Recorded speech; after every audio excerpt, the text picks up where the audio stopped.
right, and we're back in your feed. Welcome back to Hair Smarter, where we give you what hair school forgot to. The real stuff. The conversations that actually make you better behind the chair and in your career. All right, so here we go. You ready? Let's say the quiet part out loud. How many times have you looked at another stylist and thought, they're just so naturally talented? Yeah. And right after that said, I'm not. And that belief, that's the thing that keeps people stuck for years. Because what if talent isn't the reason they're successful at all? Oh, so today we're going to be breaking down why discipline, not talent, is what actually builds careers and what that means for you behind the chair.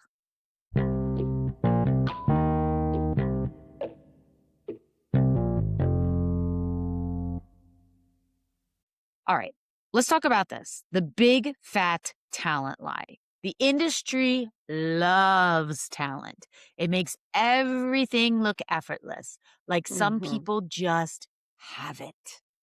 But what you're actually seeing is just the end result, right? Not the reps, not the failures, and not the years.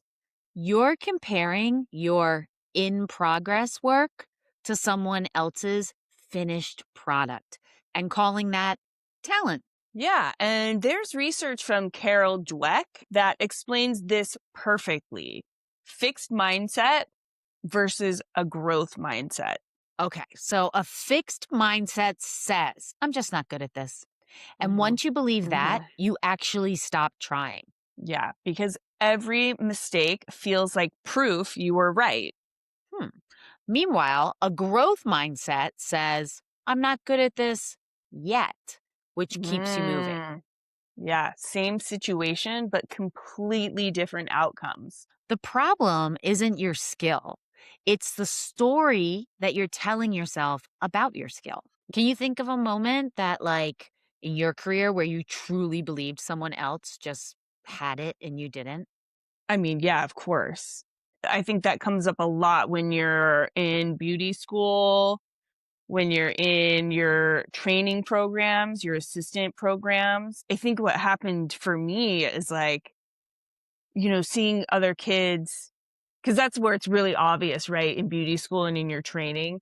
It's crazy. I just remember feeling like so in my head and so not present in what I was doing. Just like, oh my God, everybody's looking at me. Oh my God, I can't do this. And like we just said, it's the telling of the stories in the head that keep you from showing up behind the chair, like being present, being able to listen, being able to connect with your clients, right? And that's all just like not a good place to be. It's like, get out of your head. It's a bad neighborhood. Totally. So I can remember this time in my apprenticeship at Bumble and Bumble. They used to do this thing. I don't know if they do it anymore, but like you would be paired up with a stylist for maybe it was like 3 months, I guess. And then Right. you would, yeah, and like you help them with their day, right? So like you take care of their clients and blow dry and like do all the things while they're focused on the cutting, and then you're learning by watching them. So I was paired up with this guy named Damian Santiago, who was an amazing stylist. I actually really looked up to him. And he was such a mentor for me in so many ways. But That's right. That's when we were in the back row together because I was with yeah. Nancy right next to We were Damien. I so next remember to that. each other, right? That's so It was funny. so funny. And like I loved Damien. Like he could do no wrong. I get that he was like very strict and very hardcore, but I kind of like that. And I was used to that kind of energy from how I grew up in sports. So Damien was very particular about how he liked his people blow dried, which actually I kind of grew into that too, because it's like having an expectation that everything should be the way it should be, right? Anyway, long story short, I would do the blow dry and the blow dry was great, but then came the bangs. And like, girl, I could not get these bangs on any client to sit the way they need to sit. it always had like too much of a bump, or then it was too flat, or it didn't do the whole, swoosh over. And every time I did it, I was like, all right, I'm just really going to focus, focus, focus. Let me do it. Let me do it. And eventually he would come over and he would look at it and then he'd pick up the mason and then redo it. And the And water then, bottle. yeah, every single time and would pick it up, water it down a little bit, redo it. And then he'd be like, see, you do it like this. And he showed me the hand motion. And then I was like, yeah, that's exactly what I did. And obviously did not get the same result. Right.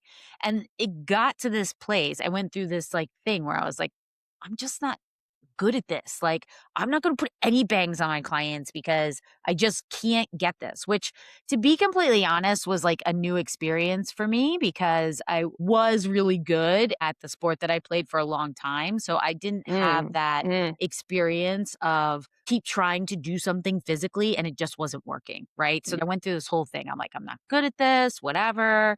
And then the moment that I kind of shifted and was like, okay, stop in your head being like, but I did it that way. And instead try to slow it down and actually figure it out watching him. It was a shift from I'm not good at this to, oh, I'm actually learning this. Like joy mhm. came back into it. And like I Yeah. would laugh when he came over and he was like, oh, didn't get it again. But then there was that one time and it was perfect, and he didn't pick up the brush, and I was like, "Oh my god, I need to go outside and just have a moment because I think I did it." So, it was, it's finding joy in the I'm learning Oh, this. It's hard, it's humbling. yeah. It's humbling. And Oh hair's my like a god. thumbprint, right? So it's like Yeah. we can learn at every corner of our jobs, at It's every so true. client, every service. Ugh, it's so true, you know? So, let's talk about something that might sting a little bit. Ah. Mm. A lot of stylists aren't lacking talent, they're lacking intention. You can do hair for 10 years and still be operating at a year one level. Yeah, because you're repeating habits and not refining them. Yeah. Yeah. And there's actually research from Anders Ericsson that shows the difference between average and high performers in something called deliberate practice. Which is not doing something over and over. It's doing it with focus, feedback, and awareness. It's identifying what's not working and working directly on Mm, that. this is Mhm. exactly what we built the break room around Yeah, like we're not here just to give you more techniques. We're teaching you how to actually develop skill. because repeating the same haircut 100 times doesn't make you better. Yeah, it makes you faster at whatever you're already doing, good or bad.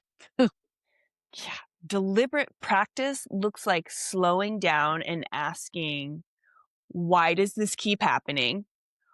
Where am I losing control? And what am I actually doing with my hands?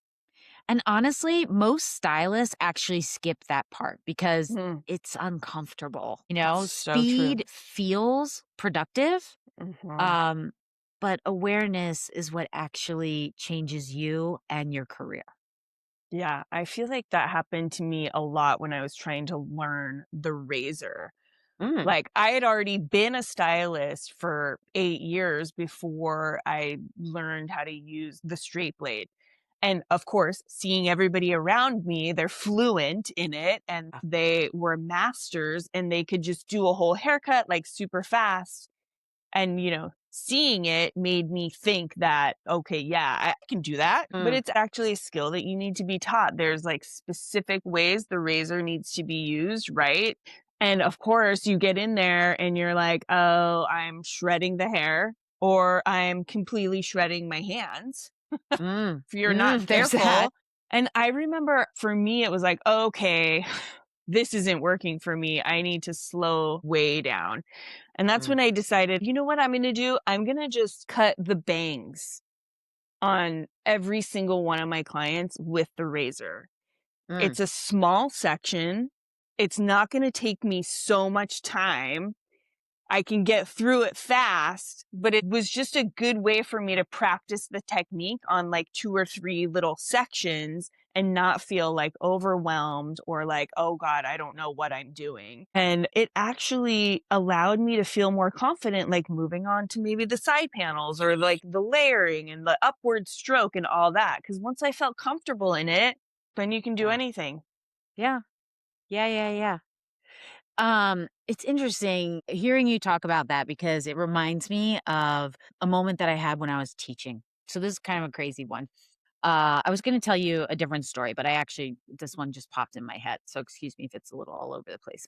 So I paired up I met this guy who was on the board of the Innocence Project, which is a not for profit group. It's a law firm that helps people to get exonerated through DNA stuff for people who've been wrongfully convicted. So I met this guy and I was like, oh, yeah, I would love to be of service in that situation. Like, if you have anyone in the tri state area, in New York area, that wants to be a barber once they get exonerated or get out of jail, please let me know. I'd love to like mentor them. So I met this guy. He got out of jail. He had been incarcerated for 27 years and he was wrongfully convicted. So one of the jobs that he did while he was incarcerated was he was a barber. And so he wanted to learn how to get like his hours for being a barber. And I was like, yeah, let's do it. So every Thursday night, this was maybe like, I don't know, this was right after the pandemic. So like every Thursday night, I would get a model for him and we'd go through haircuts. And after a couple weeks, I realized he's actually a really good barber. Like he learned how to do haircuts with the shittiest equipment in the world and learned how to do it really fast, right? Wow. Was his So name Michael? I feel like I his name remember. Mark. His name's Oh, Mark. okay. Yeah, I yeah, yeah. remember you working with him.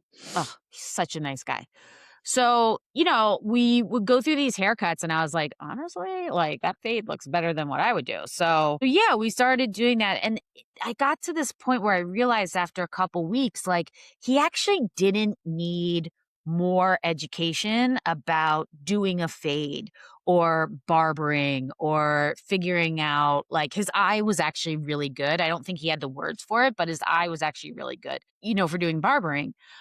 What he did need was he needed to change how he was practicing, right? So everything was like a Mhm. little bit Mhm. messy and sloppy, which I get. Like no one actually teaches you how to do that probably when you're incarcerated, right? So for him, it wasn't really about the technique stuff or developing his eye, but really about slowing things down. Mm. I think that was the big thing for him so that he could actually see, like, oh, look, this is exactly where the head starts to turn, not Mhm. basically where it starts to turn. Mhm. Mhm. Right. Mhm. And seeing him start to I mean, it took a couple weeks after that to kind of like get our pace. But after that, it was funny because he started slowing down so much that he actually could like look up and have a conversation with someone. And Mm. that was really where he needed the development because he was so worried that he was going to have to talk about that awful experience that happened to him with every single person, Mm. right? That it was like, well, no, actually, you don't have to talk about that. You can talk about sports. You can talk about what's going on in people's life. You can talk about the news, whatever you want to do. You don't have to share the worst thing that ever happened to you. Like, can you imagine if each of us had Mm-mm. to do that? Like, that would be Oh my awful, god, no. right? But he just Yeah. didn't get that. So, it really was like the slowing down. Mhm. Um, and that's what needed to change. And then when that shift happened, he really started to blossom and develop into this even better barber. Amazing. I love Yeah. it. Yeah. Such a great guy. But let's be honest, right? Let's talk about why some people make it and some people don't. We'll get back on track here. That was a little sidetrack. That's okay. Um, Yeah. let's be honest. This industry filters people out, right? Yeah, not because they aren't talented, but because they don't stay. Yeah. Angela Duckworth's research defines grit as long term consistency and perseverance. Yeah, not just motivation, not passion in the beginning, but staying power, And grit is a stronger predictor of success than talent. which Hmm. makes sense because this career takes time. It does. It takes Mhm. time to build a skill. It takes time to build confidence, and it definitely takes time to build a clientele. Yeah, and we've seen incredibly talented stylists leave. And we've seen average stylists build insane careers because they didn't quit. Yeah. So it's not about who starts out the strongest, it's about who stays the longest. I can think of a couple times when quitting actually felt easier than continuing. So I loved cutting. I loved doing that. Updos were not my favorite. And when we started to have to learn that, I had already been on the floor for cutting. And I was like, oh my God, I hate this. I'm just not good at it. I don't want to do it, whatever. I actually did quit the updo stuff. And I was like, oh, I'm just not going to be someone that does weddings and updos. It's not my thing. I really like cutting. And I spent 10 years of my career doing that. And then I went back to it. I noticed that, I mean, I'm going to be completely honest, it's a lot of money in New York to do a wedding. And I was like, why am I not doing that? I grew up a little bit, right? So my first thought was about the money. And then my second thought was about the knowledge because there were times that were coming up, like when I had to start taking clients that were maybe they were going to the Met Gala, maybe it was Fashion Week stuff, maybe it was whatever. And I always got this panicky feeling because I was like, oh, I don't know how to do it. I can't do it, like all of those Mhm. things. And I really hated that feeling. So Ugh, it's the worst. the worst. And so that got me back into it. And then Mhm. it was different because I was 10 years older and like that grit of figuring it out, that is what made it worth it. Getting through it and actually learning something and succeeding at that was great. The other thing was that I was not expecting is it actually changed the way that I cut hair Oh my because god, it's so true. yes, I started seeing things like, "Oh, wow. Okay, so, the volume at the top, the grain of the hair." Like, I started to Yes. see hair in a different way, and it just made my cutting, like, richer and, like, deeper, right? So, Same. yeah, it was worth it. Mhm. Yeah. I can think of an example where grit has, like, created stylists. Hmm, Like, I used to work with a guy, talented by whose standards? I'm not gonna say that I can, like, judge somebody on that, but, like, maybe not the greatest hair cutter okay. in the world, but he had a great relationship with his clients. He showed up on time every single day. Mm, He had this ritual every morning where he would bring out his tools and he would clean all of his tools and oil his scissors and make sure his combs were cleaned and well, which we all do, right? But like he just made this like a ritual and it was the thing. Like we all knew when he showed up, it was like 20 minutes of this, not just showing up and throwing his stuff on the tray, but like it was a whole process. yeah. And then also the showing up early, prepping his workspace, keeping his workspace clean, greeting his clients well. And it was just this like day in and day out over and over and over throughout the day. He had this routine that he practiced. And it was so admirable because I was like, I get that. I get Yeah. that. I get why clients are showing up for him day after day because he's putting the work in. And he's also like focused on getting better. It wasn't just about like getting through the client and like not caring about what he delivered. He cared about what he delivered. So that was like interesting to see. And I loved that because the talent maybe wasn't, or the education maybe wasn't what I was fortunate and privileged enough to get, but he worked really hard and built an amazing career by doing all these other things and also, staying focused on his education and still learning behind the chair, which I think a lot of people don't do these Yeah. days. They like It's like that consistency, right? Yeah. definitely. Yeah. Well, I think actually it's a good segue to like talking about that discipline isn't actually what you think it is. Here's where people get it wrong. Discipline isn't about motivation. Mm-mm. Motivation is unreliable because it's just a feeling. Mm. Behavioral science shows that small, repeated actions are what create real change, actually. Yeah, because your brain builds patterns and those patterns become automatic. So instead of waiting to feel ready, You build systems that make your growth inevitable. that could be reviewing your work Mm. daily, Yeah, filming your haircuts. asking better questions. Yeah. Yeah. And what you do consistently matters more than what you do perfectly. Oh, interesting. Interesting. Interesting. Yeah. So I'm going to talk about consistency, but in a different way, more of a like a soft skill. I don't know if I incorporated, little ways into my career because when you're a stylist, you want to show that you're confident behind the chair, right? And that you can deliver the skill. So I think what happened to me in the beginning was it was more important for me to show that I was confident and I knew what I was doing, and so I wasn't necessarily listening behind the chair. And, once you screw up enough times, you Yeah. notice you have to make a change, right?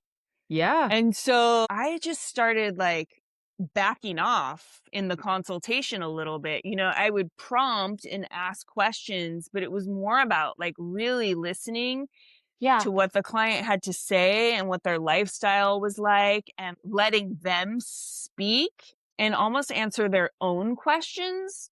Oh, So then nice. I knew how to deliver my service better for the person that was in my chair and Great. not delivering a service that was better for me. Because That's great. ultimately, it's not about me, right? It's about them. And it's about how they are taking this home and how they're going to live with it and how they're going to style it and how, it's going to incorporate into their life, Mm. not mine. I don't see them for another 2 months. Yeah.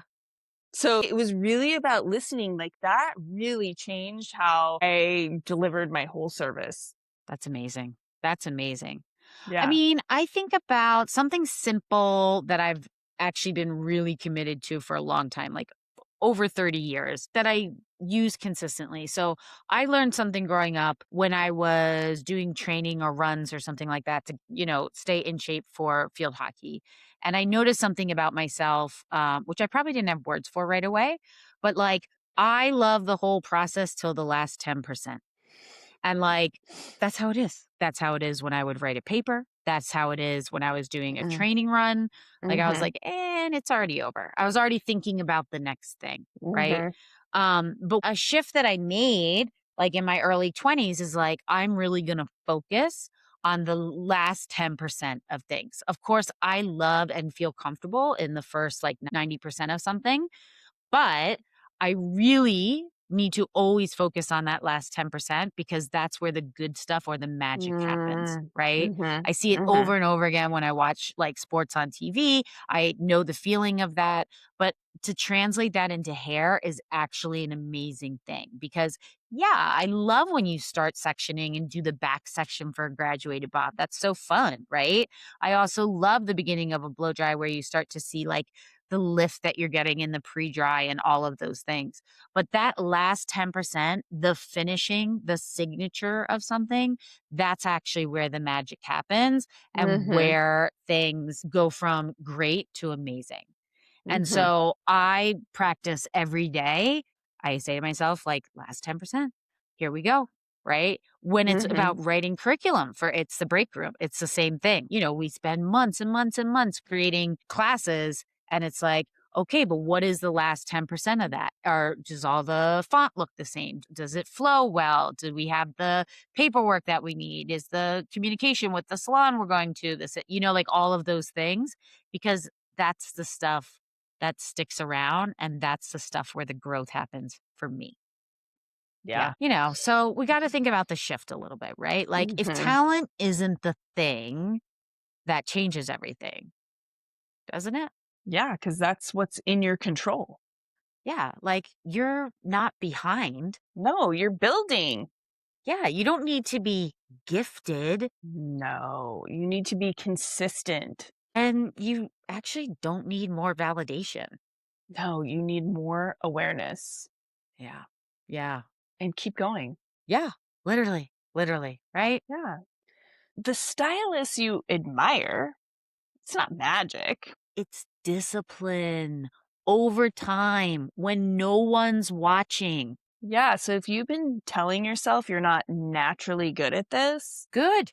I'm glad you're telling yourself that because that means you're doing it the real way.